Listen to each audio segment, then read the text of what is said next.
I'm gonna try that one more time, and then if not, I'm just gonna. Oh, maybe it is. I don't know. Okay. Should be easier than this. Next. Thank you for your indulgence here. Okay.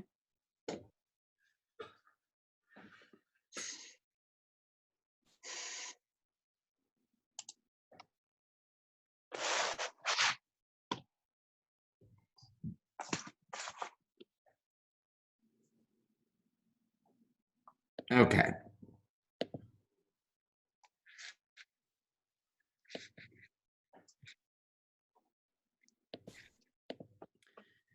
So, good morning, everyone. Welcome to our second installment of this morning meditation.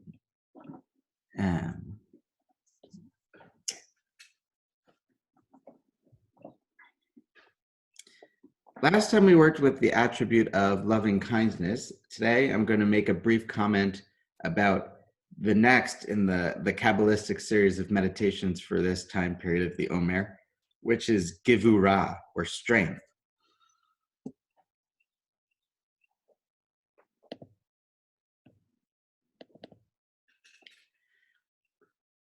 It says in the Mishnah in Pirkei Avot, Ben Zoma Omer, Ezehu Chacham Alomin Mikol Adam, etc. We'll skip that.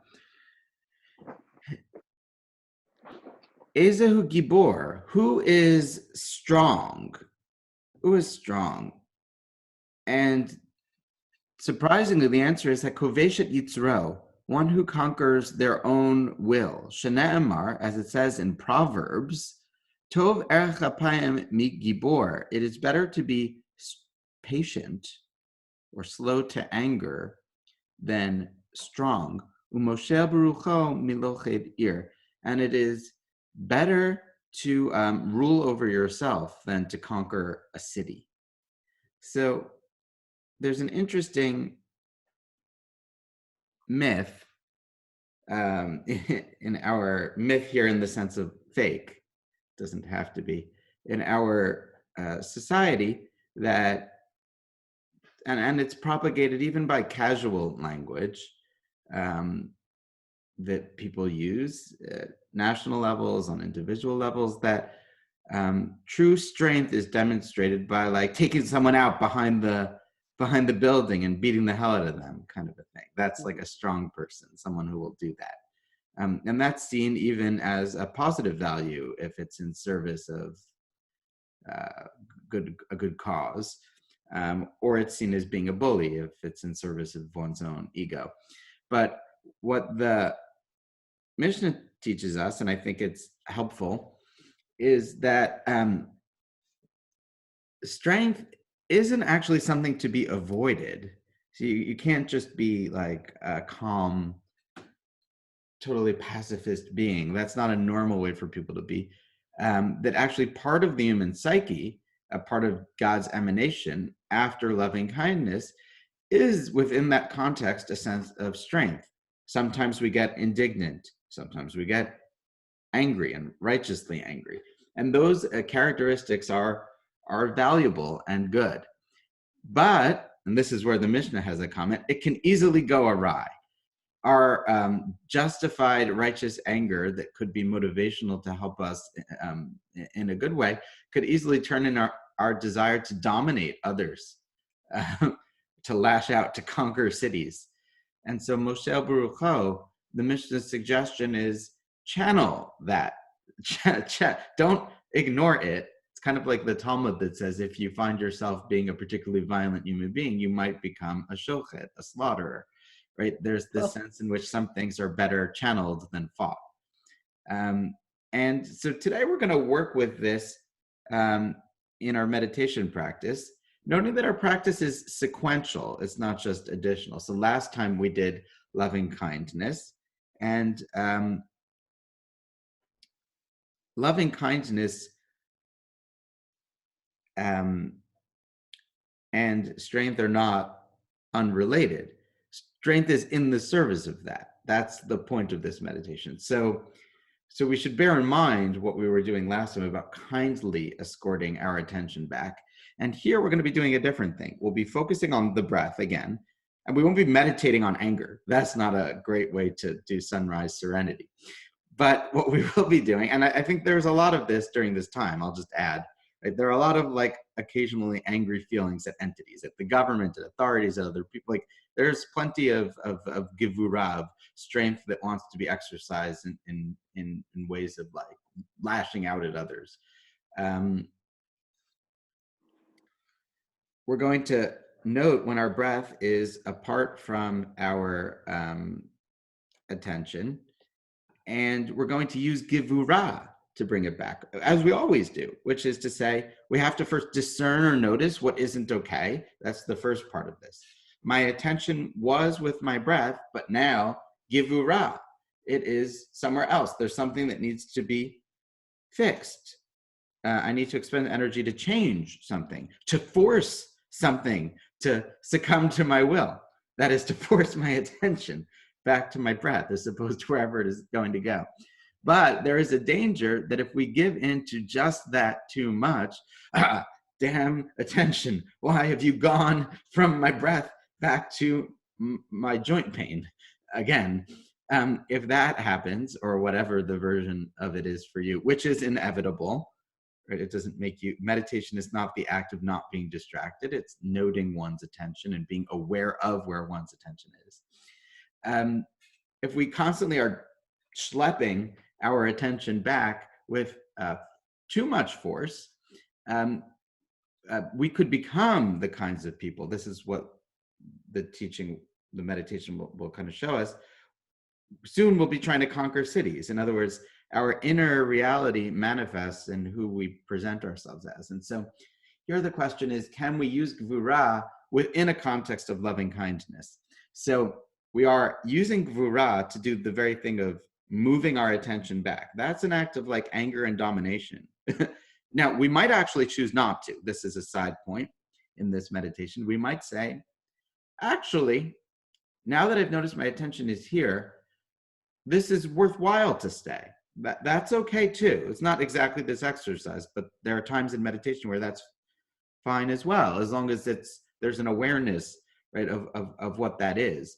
But today we're really going to focus on bringing it back, but doing it in a way that's just forceful enough to get it back to stay there, but also tinged with the kindness of last time.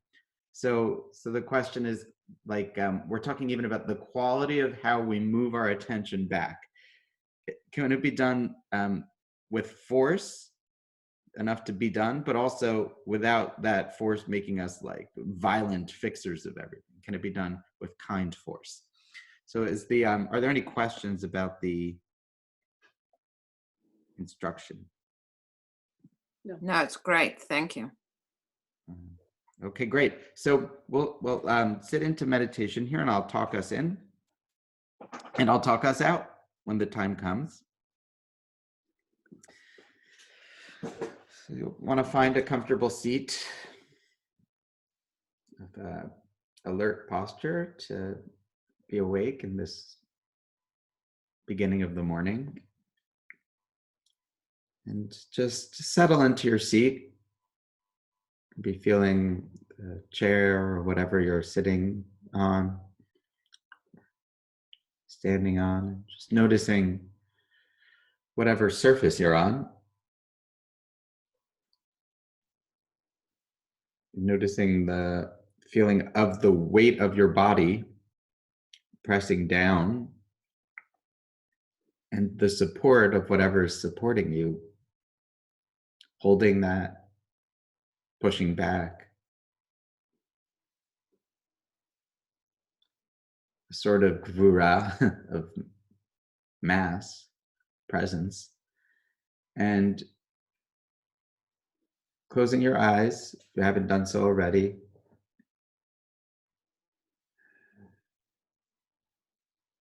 Noticing the breath, taking a few moments to adjust and turn in. Letting whatever's outside of your awareness go for the moment. And finding your attention if you need to find it, turning it inward.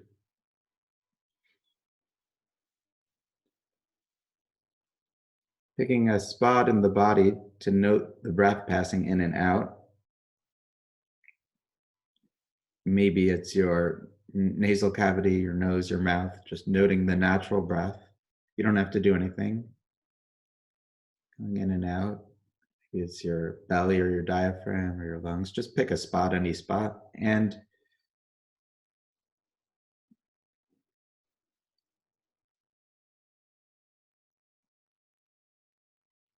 let your attention rest with the breath.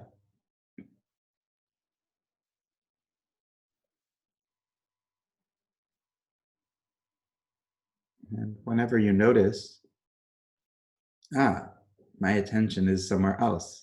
A thought, anxiety, a past occurrence, a dream, a pain, a fly, a noise, a distraction, wherever.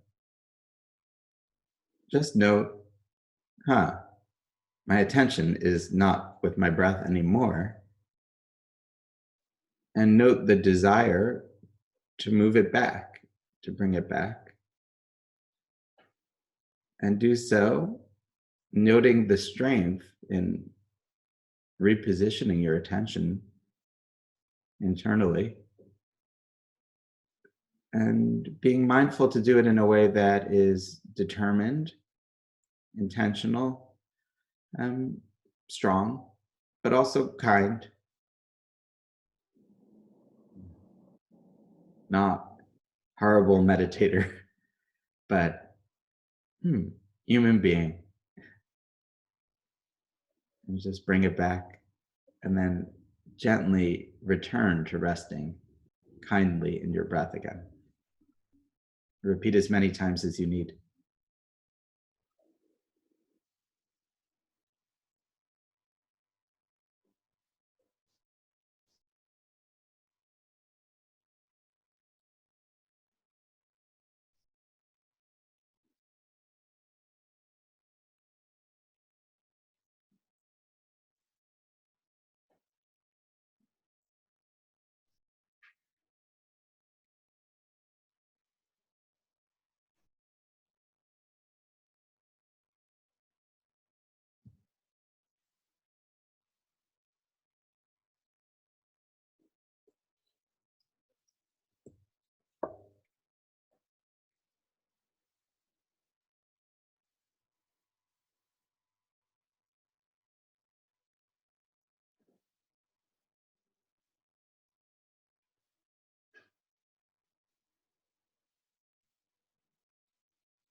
And gently note where you are.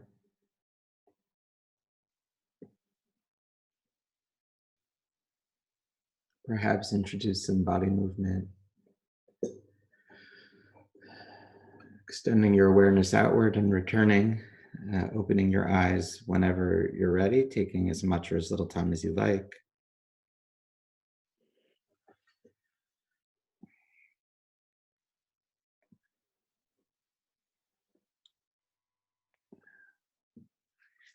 And this is a practice for building patient strength. That's a practice.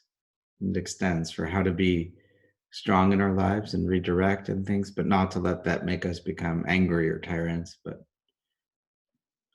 to have that wrapped up in a sort of kind energy,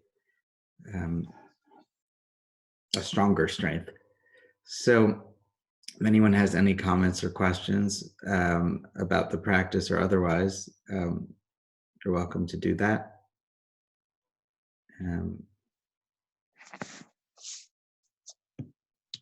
Nope.